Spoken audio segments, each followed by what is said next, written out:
నమస్కారం ప్రజలారా. మన సాక్షి టీవీలో మన జగనన్నను, అదేవిధంగా సాక్షి మన పత్రికను మన టీవీలో చూసేటువంటి వీక్షకుల్ని వాళ్ళను ఉత్తేజింపు చేయాలా, వాళ్ళను మరింత మన వైపు తిప్పుకోవాలా అనేటువంటి లక్ష్యంగా కొమ్మినేని ఏ విధమైనటువంటి పదజాలం వాడినాడు. అదేవిధంగా ఆ పక్కన ప్యానల్లో ఆయన పేరు ఎందుకులే కానీ ఆ పక్కన ఉండేటువంటి ప్యానల్లో ఉన్న ఆయన కూడా ఏ విధంగా మాట్లాడినాడు. కొమ్మినేని గారు అనొచ్చు కదా, అయ్యా ఈ విధమైనటువంటి పదజాలం వాడకూడదు, ఇది తప్పు, మహిళలను మనం కించపరచకూడదు, కించపరిచేటువంటి వ్యాఖ్యలు మనం చేయకూడదు, నువ్వు వెనక్కి తీసుకో, ఈ వాక్యాలని నువ్వు ఏ భాషతో మాట్లాడావో ఆ భాషను నేను వెనక్కి తీసుకుంటా, మహిళలకు క్షమాపణ కోరుకుంటున్నాను అని చెప్పి ఇదే కొమ్మినేని గారు ఎందుకైతే మాట్లాడలేకపోయినాడు? ఏమన్నా జగన్ అన్న ఏమన్నా చెప్పినాడా, లేదా సాక్షి యాజమాన్యం ఏమన్నా చెప్పిందా మీరు ఇటువంటి పదజాలం వాడండి, మీరు ఇటువంటి వ్యాఖ్యలు చేయండి? ఎందుకు అమరావతి మీద అంత అక్కసు? మనం గతంలో సాక్షాత్తు అసెంబ్లీలోనే కూర్చొని రాజధాని అమరావతిను అన్నటువంటి జగనన్న మళ్ళీ 3 రాజధానులకు పోయినాడు. దాని గురించి ఎందుకు మాట్లాడాలా? సాక్షాత్తు అసెంబ్లీలో కూర్చొని మాట్లాడినారని చెప్పినారు కదా. అదేవిధంగా చూసుకుంటే అమరావతి రైతుల్ని వాళ్ళ దగ్గర డబ్బులు ఇవ్వలేదా చంద్రబాబు నాయుడు గారు? అప్పుడు ఆయన ఏదో రాష్ట్రం డెవలప్ అవుతుంది, మన రాష్ట్రంలో ఉండేటువంటి యువతకు కొన్ని ఉద్యోగ అవకాశాలు వచ్చాయి, మనకు రాజధాని లేదు అని చెప్పి వాళ్ళు రాజధానిని ప్రాంతంలో ఉండేటువంటి మహిళలందరూ కూడా ఇస్తే మీరు ఈరోజు వైశాల్ అంటారా, వైశాల్ రాజధాని అంటారా? ఏమన్నా ఒకరు కడుపుకు అన్నం తింటున్నారా, లేదా అశుద్ధం తినేమన్నా మాట్లాడుతున్నారా? తప్పుగా అనుకోకండి రాష్ట్ర ప్రజలారా. నేను ఎందుకంటే మనకు ఏదో ఒక టీవీ ఉండాలి, ఒక ఛానల్ ఉండాలని ఇష్టానుసారంగా మాట్లాడితే ఎవడు కూడా సహించడు కదా. ఈరోజు అదేవిధంగా ఆయన మీద కేసు ఎందుకు పెట్టారా? ఆ కృష్ణరాజు అనే అతను ఎందుకైతే తప్పించుకొని తిరుగుతున్నాడో మాట్లాడవచ్చు కదా. నువ్వు తప్పు చేయకుండా ఉంటే మాట్లాడవచ్చు కదా. వచ్చి నువ్వేండో మీ దాంకొని వీడియో బయటలు పెట్టము అవన్నీ ఎందుకు, ఏం అవసరం? నిన్ను కూడా ఖచ్చితంగా వేస్తారు. మళ్ళా సజ్జలు మాట్లాడతాడు. నిన్న సజ్జలు గారు ఏం మాట్లాడతాడు అంటే మహిళల మీద పట్ల ఉండేటువంటి గౌరవం మన వైసీపీ పార్టీలో ఇదేనా అది నేను అడుగుతుంది. అదేవిధంగా గతంలో కూడా మహిళల్ని ఏ విధమైనటువంటి పదజాలం వాడినామో అందుకే కదా మనకు 11 స్థానాలు వచ్చినాయి.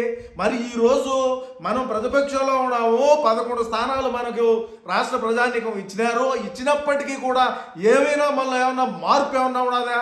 మార్పు లేదు, ఎక్కడా కూడా మార్పు ఏమన్నది? రాష్ట్ర ప్రజలైనా మిమ్మల్ని అడుగుతున్నా, ఏమన్నా మార్పు ఉన్నదా? ఏం మార్పు ఉన్నది? పోలీసు వాళ్ళకు కుట్లు ఇస్తా అంటాం, లేదంటే ఇంకోటి అంటాం, లేదంటే రాజధాని ప్రాంతంలో ఉండేటువంటి మహిళలను ఈ విధంగా మాట్లాడతాం.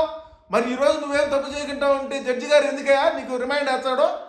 బెయిల్ ఇచ్చి పంపించుండు కదా 41 ఏనో, లేదంటే ఇంకోటో ఈడయా స్వామి అని చెప్పి ఏదో ఒకటి అప్పుడే ఆడ జరిపిండు కదా. కోర్టు దాకా ఎందుకు పోవాల్సి వచ్చింది? మేజిస్ట్రేట్ ముందుకు ఎందుకు పోవాల్సి వచ్చింది? నువ్వు ఏం తప్పు చేయకుంటే ఎంతసేపటికి ఎదుటోండి. ఇప్పుడు మనకు 3 రాజధానులు కట్టడం ఏదో పక్కన పెట్టండి, దాని గురించి నేను మాట్లాడడం లే. 3 రాజధానులు అన్నాము సరే, ఓకే, దాని గురించి పక్కన పెట్టండి.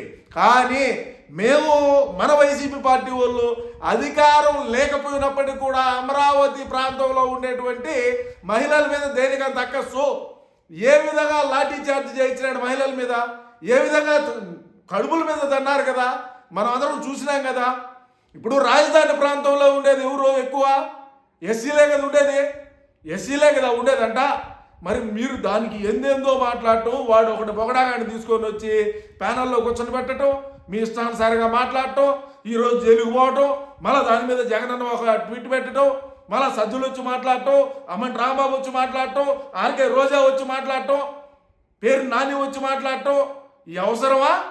దేనికంట ఎందుకు ఏం అవసరం ఉండి మాట్లాడాల్సి వచ్చింది?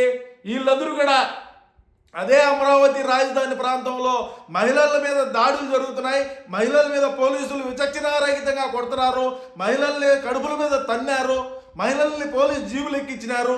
ఏం తప్పు చేశారు వాళ్ళు? అమరావతి రాజధాని ప్రాంత రైతులు ఏం తప్పు చేసినారు? పంటలు పండేటువంటి భూమిని రాజధానికి ఇచ్చినారని కొట్టింది.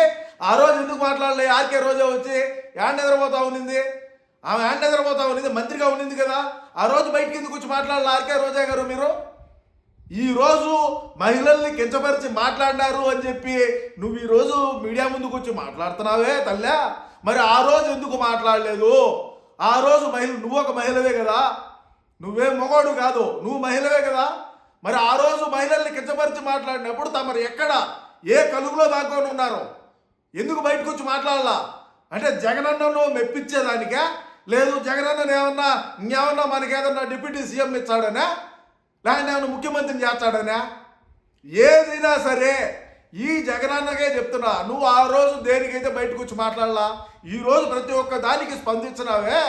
ఇట్లాంటి బఫూర్గాళ్ళందరినీ అరెస్ట్ చేస్తూ ఉంటే ఇది తప్పు కాదా అని నువ్వు చెప్పాల్సింది కదా. మరి సాక్షి యాజమాన్యం చెప్పరా? మరి భారతి గారు కూడా ఒక మహిళే కదా. అరే మన ఈ మాదిరి మాట్లాడకూడదు, తప్పు ఇది అని చెప్పాలి కదా. భారతి గారిని ఎవరైనా సరే ఏమన్నా అంటే మాత్రం ఒప్పుకునేది లేదు, అదైతే జరుగుతుంది. ఆమె ఒకటే మహిళ, మిగతా వాళ్ళు మహిళలు కాదని ఏమన్నానా? ఎందుకు ఇటువంటి గెడిదినే మాటలు మాట్లాడటము, ఎందుకు ఇటువంటి గెడిదినే పనులు చేయటము, ఈరోజు జైలు పాలు కావటం ఎందుకు వచ్చా? ఆయన ఎందుకో ఆడుకోపోయి దాంకోవాల్సిన కర్మేమే. కర్మ ఎందుకంట? అదే నీతిగా కరెక్ట్గా డిబేట్లు చేసుకుంటా ఉంటే ఎన్నికల సమయంలో ఎటువంటి డిబేట్లు పెట్టాడైనా ఇదే కొమ్మినేనే. ఆ కొమ్మినేనో కూడా ఈశ్వరరావు కూడా ఈ డిబేట్లు పెట్టే మనకు 11 వచ్చినాయి. ఏదో జరిగిపోయింది, మేము అన్ని కంపెనీలు తెచ్చినాం, మేము ఇన్ని ఉద్యోగాలు ఇచ్చినాం, మేము 3 రాజధానులు కడుతున్నాం, మేము అదిగిని ఇదిగిని అని ఎంతసేపటికి ఒక టీవీ ఛానల్ ఉన్నది, ఒక వార్తాపత్రిక ఉన్నది. మనం రాసుకునిందే రాయాలా, మనం చెప్పిందే రాయాలా. ఈ సద్దుల వచ్చి మాట్లాడతాడా? నువ్వు కూడా పోయేదానికి సమయం ఆసన్నమైనది, నువ్వేం తొందరగా పడమల్లా ఖచ్చితంగా తమరికి కూడా ఉంటుంది. ఏది ఏమైనప్పటికీ రాష్ట్ర ప్రజలారా, ఎవరైనా సరే అటువంటి వ్యాఖ్యలు చేయటం అనేది చాలా తప్పని మరొకసారి తెలియజేసుకుంటూ మీ అమూల్యమైన అభిప్రాయాన్ని తప్పకుండా కామెంట్లో తెలియజేయండి. నమస్కారం.